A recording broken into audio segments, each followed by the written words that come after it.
Hello everyone and welcome back to my channel. In today's video, I want to talk to you guys about how we can overcome social anxiety or shyness. I know there's a lot of you out there who struggle with this, and if you do, you're not alone. So make sure you stick around to the end of this video because we're going to be talking about 5 different tips that I have because I've personally experienced shyness or social anxiety for the majority of my life, and this is what has worked for me, and I want to share that with you guys. Before we get into the video, I just wanted to welcome those who are new. Welcome to our family, welcome to our community. If you have not already subscribed, please go ahead and do so. I post videos every single Friday. I also have a free Facebook group community called Raising Me While Raising You, and this is a community for parents who are on the same journey as you are if you've clicked on this video. If you're into personal development, this community is for you. So that being said, let's get into the video. My number 1 tip, and something that has worked for me tremendously, is that we need to stop identifying as that shy person or that socially anxious person. Our beliefs that we hold about ourselves play a vital role in how we act, how we communicate, how we take risks and challenges, and how we learn. It affects everything. So if we believe that we are a shy person, we will remain that way until we make a change or until we change that belief. By holding on to that identity, we are accepting of that nature. So think about it this way. The way we are in front of our friend or our spouse or our child is very different from each other. We have multiple personalities, we all do. It's just some of the personalities are dormant for a while. So if you're the type of person who sits at the computer all day, who doesn't normally socialize, then you're going to be the type of person who doesn't partake in those new challenges, who doesn't talk to new people. And you might have even found that during the pandemic, this has either heightened for you, or this is something new about yourself that you've never experienced before.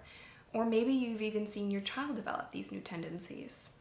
And that is all okay. This state of being, this shyness or social anxiousness, is just that. It's a state of being. So there are other personalities, that outgoing part of ourself or that confident self, that have just been dormant for a while. And so now we're habitually using that state of shyness or that state of socially awkwardness, and we're just not sure how to find that other state or how to activate that other state around new people, or even around people that we've met before but that we're just not that great at talking to. And that's okay, because you can change. As long as you believe that you can change, and as long as you are willing to identify as the more outgoing person, you can change. So for me, during my high school years, this is when I started using this tool. And it was at a point where I was able to make friends, but I couldn't keep friends because I had this fear that either I wasn't good enough, or I was the lame one or the ugly one. And because I held this belief about myself that I wasn't outgoing and confident like the other friends that I had, I would tend to lose them and ultimately push them away. But the moment I started to identify as this outgoing person or this really confident person, no matter how I looked on the outside, I was able to hold my friendships. I felt accepted because I was accepting of myself. I accepted that I was confident. I accepted that I was outgoing, that I wasn't shy, at least to those who I was comfortable with. So it was about taking baby steps. At that time, I was really talkative around the people I was comfortable with. And that reaffirmed the belief inside me that I was an outgoing person.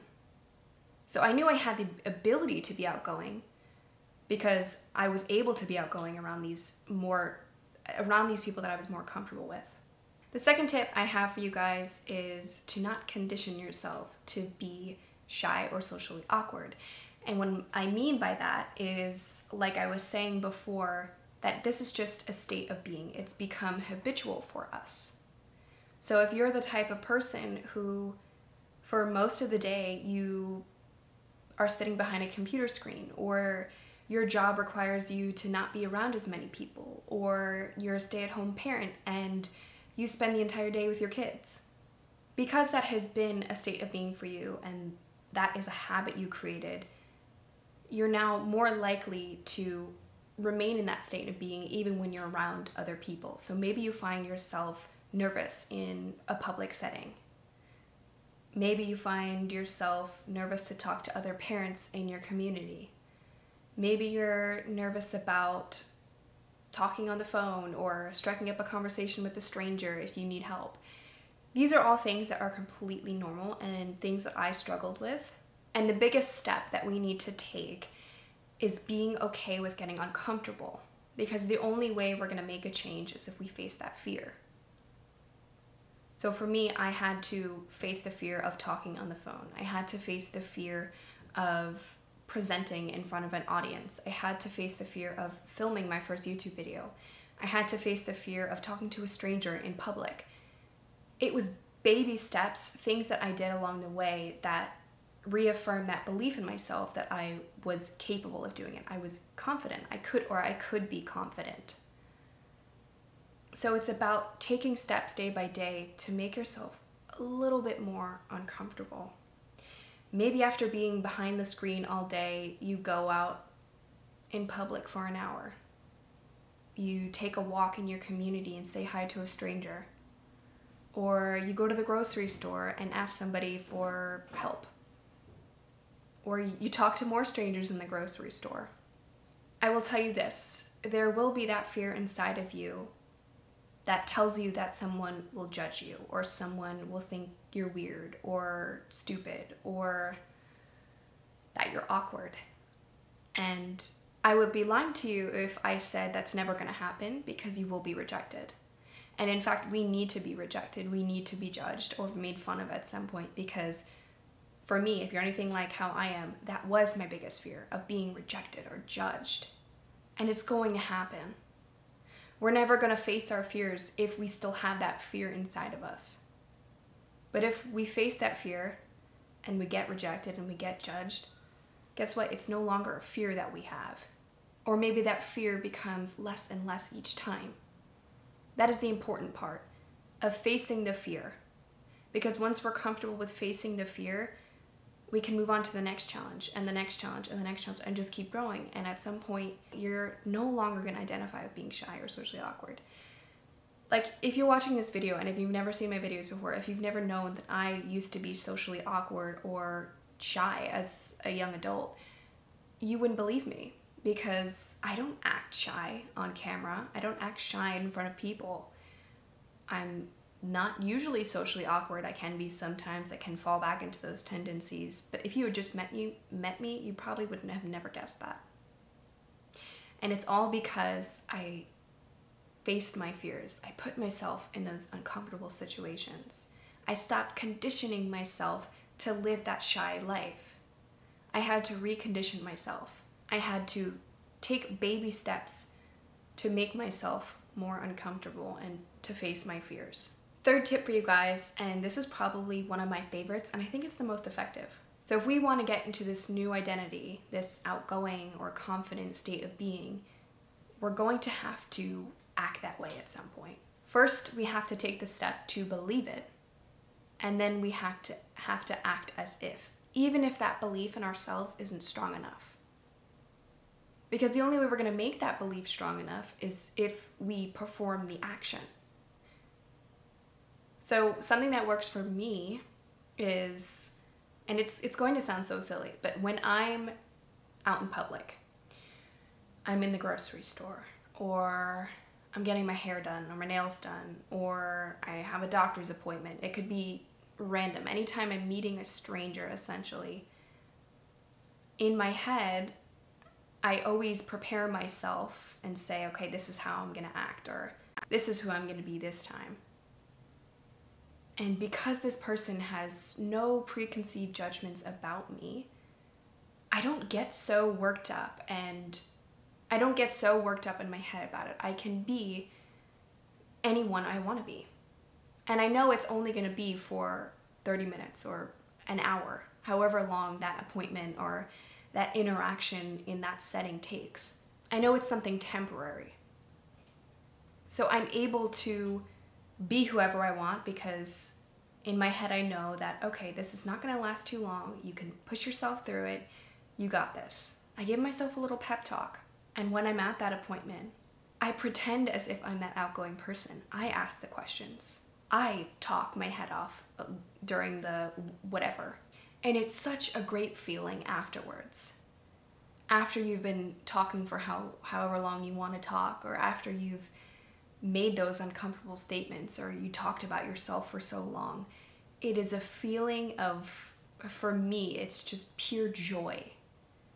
Because I am so happy that I did it. I feel so much better. And to an average person who's not shy, this is just nothing new. This is normal behavior. But for the shy person, for the socially anxious person, it's everything, because it confirms that you can be that outgoing person, that you can be that confident person that you want to be. It reaffirms that you have the ability to. And the next time you're in a situation, the fear becomes less and less. The next time, you're not even thinking about it. The next time, you don't even have to prepare yourself for it. The next time, it doesn't feel like you're jumping into someone else's identity. It feels like this is your identity.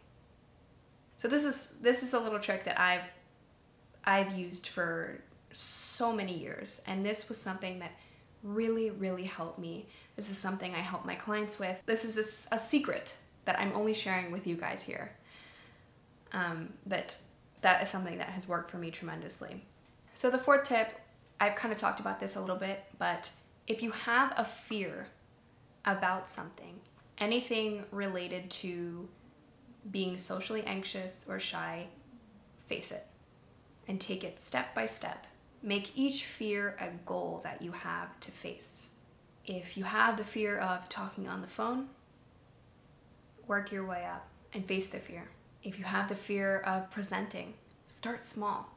Expose yourself with steps that help you reaffirm that confidence, so that the next goal is not such a big fear of yours, and the next goal is not such a big fear of yours. So if you have a fear of presenting, start with a small presentation for your family, and then add a few friends. And then the next time, add a few more friends.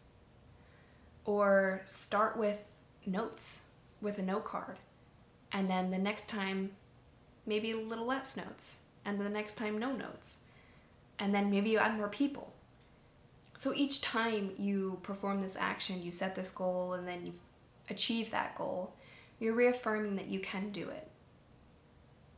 And you're reaffirming that the state of being is just that, a state of being. The state of being shy, or the state of being socially anxious, is just a state, and you can get out of the state whenever you want.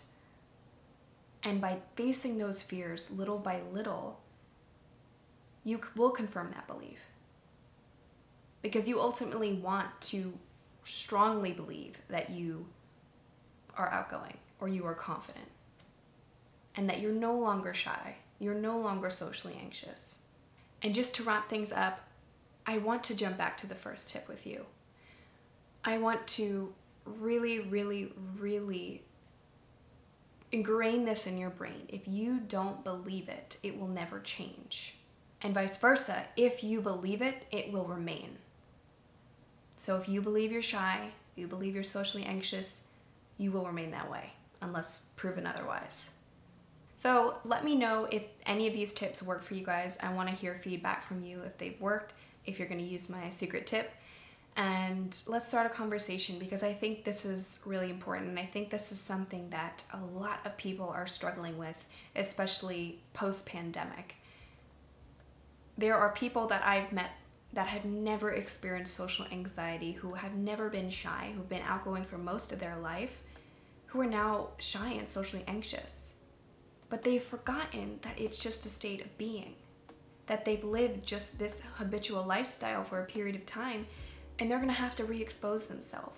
It's something new, it's something strange, and it's a fear.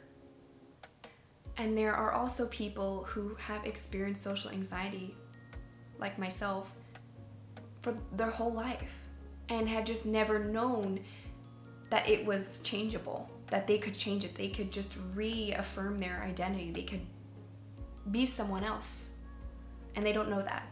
So I hope this video was helpful for you guys if you are in any of those boats. I hope these tips were useful. And before I end today's video, I just wanted to announce that spots for my free consults are open. So if you're a parent who wants to change their lifestyle, who wants to feel more confident, to have better relationships in their family, I highly suggest you sign up for this consult, and I'm going to leave the link in the description below. So thank you guys so much for watching. I'll see you next time. Bye.